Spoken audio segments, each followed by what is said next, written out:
ಆದ್ರೆ ಆ ಬಸವಣ್ಣನ ಹೆಸರು ಹೇಳ್ಕೊಂಡು ಮತ್ತೊಂದ್ ಸಾರಿ ಈ ದೇಶದ ಸಂಸ್ಕೃತಿಯನ್ನ ಹಾಳು ಮಾಡ್ಲಿಕ್ಕೆ ಹೊರಟಂತವ್ರು ಏನದಾರಲ್ಲ, ಅವರಿಂದ ನಾವು ಜಾಗೃತರಾಗಿರ್ಬೇಕು ಅಂತ ಹೇಳುವ ಸಲುವಾಗಿ ಈ ಸಮಾವೇಶವನ್ನು ಹಮ್ಮಿಕೊಳ್ಳಲಾಗಿದೆ.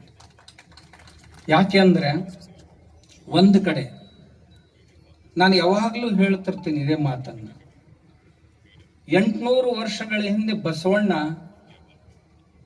ಲಿಂಗಾಯತ ಆದ ಅಂತ ಹೇಳುವಾಗ ಸಮಗಾರ ಹರಳಯ್ಯ, ಮಡಿವಾಳ ಮಾಚಯ್ಯ, ಹಡಪದಪ್ಪಣ್ಣ ಇಂಥ ಮಹಾಪುರುಷರು ಏನದಾರಲ್ಲ, 800 ವರ್ಷ ಆದ್ರೂ ಏನೋ ಅವ್ರ ಸಮಗಾರ ಹರಳಯ್ಯನ ಅದಾರಲ್ಲ, ಅವ್ರ್ಯಾಕೆ ಬಸವಣ್ಣ ಆಗಲಿಲ್ಲ ಅಂತ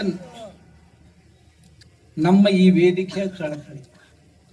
ಯಾಕಂದ್ರೆ 800 ವರ್ಷಗಳಲ್ಲಿ ಅವರನ್ನ ಯಾರನ್ನಾರ ನಾವು ಒಪ್ಕೊಂಡಿದ್ದೀವಿ ಅಂದ್ರ ಅವ್ರ ಮನೆಯೊಳಗೆ ಅವ್ರ ಮನೆಗೂಡ ನಾವು ವ್ಯವಹಾರ ಮಾಡ್ಕೊಂಡಿದ್ದೀವಿ ಅಂತಂದ್ರ ಬಹುತೇಕ ಈ ಸಮಾರಂಭ ಮಾಡುವ ಅವಶ್ಯಕತೆ ಬರ್ತಿತ್ತೋ ಇಲ್ಲೋ ಅಂತ ನನಗನ್ಸುತ್ತೆ. ಅದಕ್ಕೆ ನಾವು ಬಹಳ ಜನ ಬಾಯಿಂದ ಮಾತಾಡ್ತೀವಿ, ಕೃತಿಯಲ್ಲಿ ಏನೂ ತರೋದಿಲ್ಲ.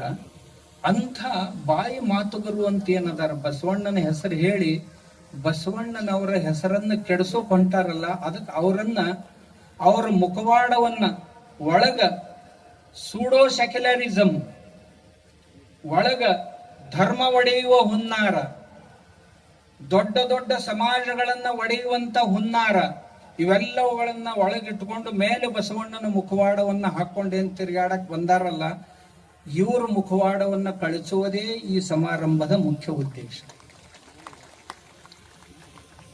ಬಸವಣ್ಣ ನುಡಿಯಲ್ಲಿ ಎಚ್ಚತ್ತು, ನಡೆಯಲ್ಲಿ ತಪ್ಪಿದಡೆ ಹಿಡಿದಿರ್ಪ ಲಿಂಗವು ಘಟಸರ್ಪವಾಯಿತು ಅಂತ ಅಂದ. ನುಡಿ ನಡೆಗಳು ಒಂದಾಗಿರ್ಬೇಕು ಅಂತ.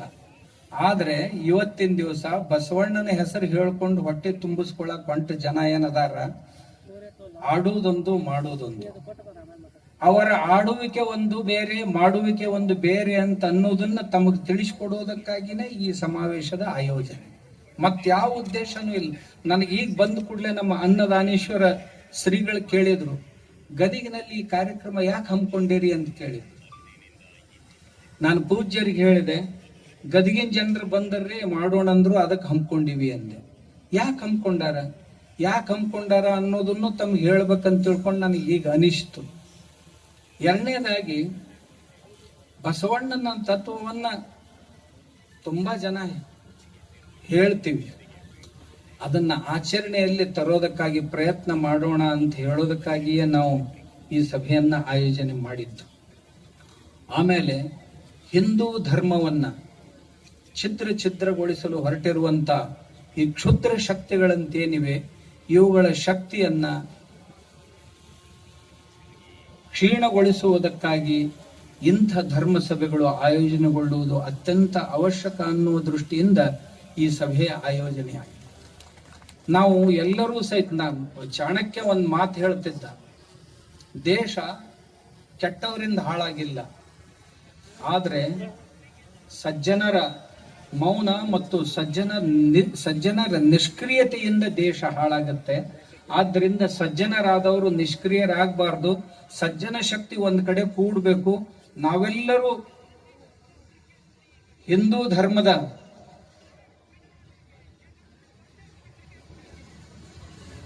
ಅಡಿಪಾಯ ಹಾಕುವಂಥವ್ರು ಅಂತ ನಮ್ಮಲ್ಲಿ ಆ ಸ್ಪಿರಿಟ್ ಮೂಡಬೇಕು. ನಾವು ಹಿಂದೂಗಳು ಅಂತ ಅನಿಸ್ಕೊಳ್ಳೋದಕ್ಕೆ ನಾಚಿಕೆ ಪಡುವಂತ ಸಂಗತಿ ಬರಬಾರದು ಅನ್ನುವ ದೃಷ್ಟಿಯಿಂದ ಆ ಸ್ವಾಭಿಮಾನವನ್ನ ಮೂಡಿಸುವುದಕ್ಕಾಗಿ.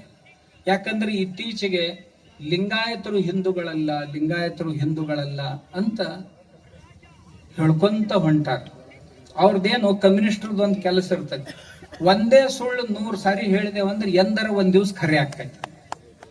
ಅವ್ರದ್ದು ಸಿದ್ಧಾಂತ ಇದು. ಒಂದ ಸುಳ್ಳು 100 ಸಾರಿ ಹೇಳಿದ್ರತ್ತೋ ಅದು ಖರೆ ಆಕೈತಿ ಅಂತ. ಮತ್ ನಾ ಅಂದದ್ದಲ್ಲ, ಇದು ಅವ್ರ ಫಿಲಾಸಫಿ ತೆಗೆದು ನೋಡ್ರಿ ಗೊತ್ತಾಗ್ತದೆ. ಮತ್ ಅವ್ರು ಇದೇ ಅಡಿಯೊಳಗ ಏನ್ ಮಾಡಿದ್ರು, ಬಸವಣ್ಣ ಮತ್ತು ಕಾರ್ಲ್ ಮಾರ್ಕ್ಸ್ ಅಂತಕ್ಕಂಥ ತೌಲನಿಕ ಅಧ್ಯಾಯದ ಪುಸ್ತಕನೂ ತಂದ್ರು. ಅದು ನನಗೆ ಭಾರಿ ಭಯಾನಕ ಅನಿಸ್ತು. ಅಲ್ಲ,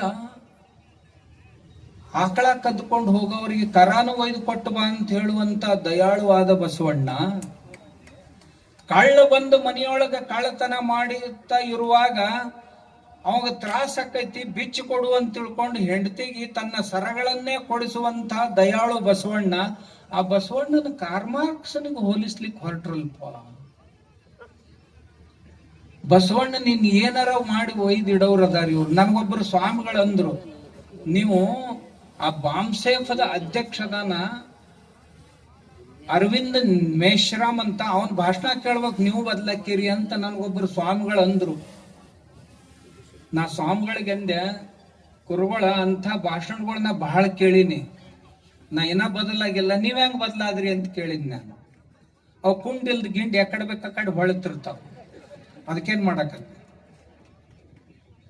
ಅವ್ ತಳನ ಇರುದಿಲ್ಲ, ಎಕಡೆ ಬೇಕಾಕ ಎಕಡೆ ತೂಗು ಬಿಡ್ತೈತ ಆ ಕಡೆ ಹೊಳ್ಳಿ ಬಿಡ್ತಾವ, ಈ ಕಡೆ ಬೆತ್ತಂದ್ರೆ ಈ ಕಡೆ ಹೊಳಿತಾವ, ಈ ಕಡೆ ಬೆತ್ತಂದ್ರೆ ಈ ಕಡೆ.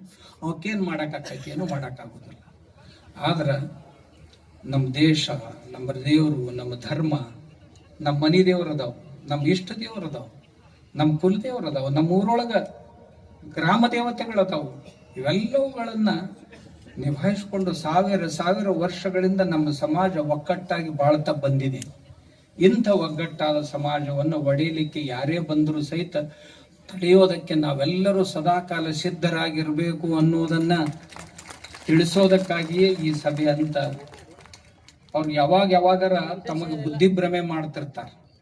ಎಂಥ ಬುದ್ಧಿಭ್ರಮೆ ಅಂತಂದ್ರ, ಬಸವಣ್ಣವ್ರ ಹೆಸರು ಹೇಳಿಕೊಂಡು ವೇದಕ್ಕೆ ಒರೆಯ ಕಟ್ಟುವೆ, ಶಾಸ್ತ್ರಕ್ಕೆ ನಿಗಳನಿಕ್ಕುವೆ, ತರ್ಕದ ಬೆನ್ನ ಬಾರನೆತ್ತುವೆ, ಆಗಮದ ಮೂಗ ಕೊಯ್ಯುವೆ, ನೋಡಯ್ಯ ಮಹಾದಾನಿ ಕೂಡಲ ಸಂಗಮ ದೇವ, ಮಾದರ ಚೆನ್ನಯ್ಯನ ಮಗ ನಾನು ಅಂತ ಒಂದು ವಚನ ಹೇಳಿ ಬಸವಣ್ಣವರು ವೇದಗಳನ್ನ ತಿರಸ್ಕರಿಸಿದ್ರು, ಶಾಸ್ತ್ರಗಳನ್ನ ತಿರಸ್ಕರಿಸಿದ್ರು, ತರ್ಕವನ್ನ ತಿರಸ್ಕರಿಸಿದ್ರು, ಆಗಮಗಳನ್ನ ತಿರಸ್ಕರಿಸಿದ್ರು ಅಂತ ಹೇಳಿ ಈ ದೇಶದ ಧರ್ಮದ ಮೂಲವನ್ನೇ ಧ್ವಸ್ತಗೊಳಿಸಬೇಕು ಅಂತ ಅವರ ಹುನ್ನಾರ. ಬಸವಣ್ಣವ್ರು ಎಂದಾದ್ರೂ ಹೀಗೆ ಮಾಡ್ಲಿಕ್ಕೆ ಸಾಧ್ಯನೋ ಅಂತ. ಯಾಕೆ ಸಾಧ್ಯ ಇಲ್ಲ? ಬಸವಣ್ಣವ್ರ ವಚನಗಳಲ್ಲಿ ಈಗ ನೀವು ನಮ್ಮ ಇವರು ಉಪಾಧ್ಯಾಯವರು ಮತ್ತು ಶಿವಕುಮಾರ್ ಅವರು ಬರೆದಂತ 2 ಗ್ರಂಥಗಳ ಪ್ರಕಾಶನವನ್ನು ನೋಡಿದ್ರಿ. ಆ ಗ್ರಂಥಗಳಲ್ಲಿ ಏನು ಪ್ರಯತ್ನ ಮಾಡ್ಯಾರ ಅಂದ್ರ, ನಮ್ಮ ಶರಣರ ವಚನಗಳು 23,000 ವಚನಗಳು ಇವತ್ತಿನ ದಿವಸ ಇನ್ನೂ ಅದಾವು. ಸುಮಾರು 700 ಜನ ಶರಣರು, 23,000 ವಚನಗಳು ಅದಾವು. ಅವುಗಳನ್ನ ಅಧ್ಯಯನ ಮಾಡಿ ಅದರೊಳಗ ವೇದಗಳನ್ನ ಪ್ರತಿಪಾದಿಸಿದಂತ, ಪುರಾಣಗಳನ್ನ ಪ್ರತಿಪಾದಿಸಿದಂತ, ಆಗಮಗಳನ್ನ ಪ್ರತಿಪಾದಿಸಿದಂತ, ಶಾಸ್ತ್ರಗಳನ್ನ ಪ್ರತಿಪಾದಿಸಿದಂತ, ಆಮೇಲೆ ಇವರು ಯಾವ್ದಾವ್ದು ಮೂಢನಂಬಿಕೆ ಅಂತ ಹೇಳ್ತಾರಲ್ಲ ಅಂತ ಎಲ್ಲ ವಿಷಯಗಳನ್ನು ಸಹಿತ, ಮತ್ತು ಈ ಶಿವ ಅಂದ್ರೆ ಈ ಶಿವ ಅಲ್ಲ, ಶರಣರ ಶಿವನೇ ಬೇರಾಗಿದ್ದ ಅಂತ ಅದನ್ನು ಹೇಳ್ಕೊಂತ ಅಡ್ಡಾಡ್ತಾರೆ. ಈ ಪಾರ್ವತಿ ಪರಮೇಶ್ವರ ಅಂತದನ್ನಲ್ಲ, ಈ ಶಿವ ನಮ್ಮ ಶರಣರ ಶಿವ ಅಲ್ಲ, ನಮ್ಮ ಶರಣರ ಶಿವನ ಒಬ್ಬ ಬೇರೆ ಇದ್ದ ಅಂತ ಹೇಳ್ಕೊಂತ ಅಡ್ಡಾಡ್ತಾರೆ. ಅದಕ್ಕ ಆ ಗ್ರಂಥಗಳನ್ನ ತಾವು ನೋಡ್ಬೇಕು. ಒಂದ್ಸಾರಿ ಹೋಗಾಗ ತಗೊಂಡು ಹೋಗ್ರಿ, ಇಲ್ಲಿ ಎಲ್ಲರ ಸಿಕ್ಕು ಅಂತಂದ್ರೆ ಅಲ್ಲಿ ಮಾರಾಟಕ್ಕೆ ಇಟ್ಟಿರ್ತಾರೆ. ಅಂದ್ರೆ ಮನುಷ್ಯನ ಸಂಶಯಗಳು ದೂರ ಆಗ್ತಾವ. ಶರಣರು ಯಾವ ರೀತಿ ಪ್ರತಿಪಾದನೆ, 4 ವೇದ, 6 ಶಾಸ್ತ್ರ, 18 ಪುರಾಣ, 28 ದಿವ್ಯಾಗಮಗಳು ಇವು ಯಾಕೆ ನಿರ್ಮಾಣ ಮಾಡಿದಿರಿ ಸ್ವಾಮಿ? ದಯದಿಂದ ಕರುಣಿಪ್ಪದು. ಒಬ್ಬ ಶರಣರು ಹೇಳ್ತಾರೆ ಇದನ್ನು. ಕೇಳೈ ಮಗನೇ, ಹರಿಸುರ ಬ್ರಹ್ಮಾದಿಗಳು, ದೇವದಾನವ ಮಾನವರುಗಳು, 88 ಕೋಟಿ ಮುನಿಗಳು, ಇವರೆಲ್ಲರೂ ಮನವ ನಿಲ್ಲಿಸಿಹೆವೆಂದು ಭಿನ್ನಹ ಮಾಡಿಕೊಳ್ಳಲು ಶಿವನು ಸರ್ವ ಶ್ರುತಿ ಸ್ಮೃತಿ ಶಾಸ್ತ್ರಗಳನ್ನು ನಿರ್ಮಾಣ ಮಾಡಿದನು. ಶಿವನೇ ಇವುಗಳನ್ನ ನಿರ್ಮಾಣ ಮಾಡಿದ, ಯಾರಲ್ಲೋ ಹೊಕ್ಕು ಅಂತ ಶರಣರೇ ಹೇಳ್ತಾ ಇದ್ದಾರೆ. ವೇದಾಂತ ತತ್ವಮಧಿಕಂ ನವನೀತ ಸಾರಂ ಎಂಬುದಾಗಿ ವೇದ ಮೊದಲಾದವು ಎಲ್ಲವೂ ಮಜ್ಜಿಗೆಯ ಹಾಗೆ, ಪುರಾತನರ ವಚನಗಳು ಗುರುವಾಕ್ಯವೆಲ್ಲವೂ ಬೆಣ್ಣೆಯ ಹಾಗೆ.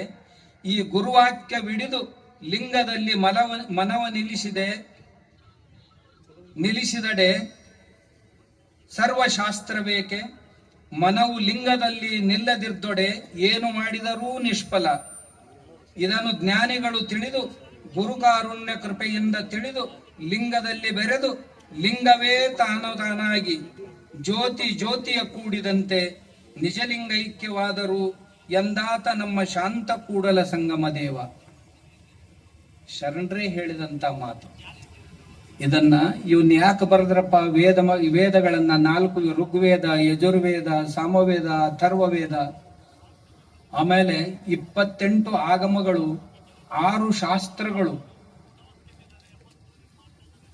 ಸಾಂಖ್ಯಶಾಸ್ತ್ರ, ಯೋಗಶಾಸ್ತ್ರ, ವೈಶೇಷಿಕ ಶಾಸ್ತ್ರ, ನ್ಯಾಯಶಾಸ್ತ್ರ, ಪೂರ್ವ ಮೀಮಾಂಸೆ, ಉತ್ತರ ಮೀಮಾಂಸೆ ಅಂತಕ್ಕಂಥ ಶಾಸ್ತ್ರಗಳು, ಆಮೇಲೆ 18 ಪುರಾಣಗಳು. ಇವನ್ನೆಲ್ಲ ಯಾಕೆ ನಿರ್ಮಾಣ ಮಾಡಿದ್ರು ಅಂದ್ರ ಮನಸ್ಸನ್ನ ನಿಲ್ಲಿಸಿ, ಮನಸ್ಸನ್ನ ಅಂತರ್ಮುಖಗೊಳಿಸಿ ಆತ್ಮನನ್ನ ಕಾಣುವುದಕ್ಕಾಗಿ ಮಾಡಿದ್ರು. ಅದನ್ನ ಭಗವಂತನೇ ಮಾಡಿಸಿದ ಅಂತ ಹೇಳಿ, ಶಿವನೇ ಇದನ್ನ ಮಾಡಿಸ್ಯಾನ ಅಂತ ಶಿವನನ್ನ ಪುರಸ್ಕರಿಸಿದಾರೆ. ಇದನ್ನ ಬಿಟ್ಟು ಇನ್ನೇನ್ ಮಾಡೋರದಿರಪ್ಪ ಅಂತ ಕೇಳ್ಯಾರ. ಇದು ಒಂದೇ ವಚನ ಅಲ್ಲ, ಮತ್ತ ಇನ್ನ ಇಂಥವು ಸುಮಾರು ವಚನಗಳದಾವು. ಒಂದೇ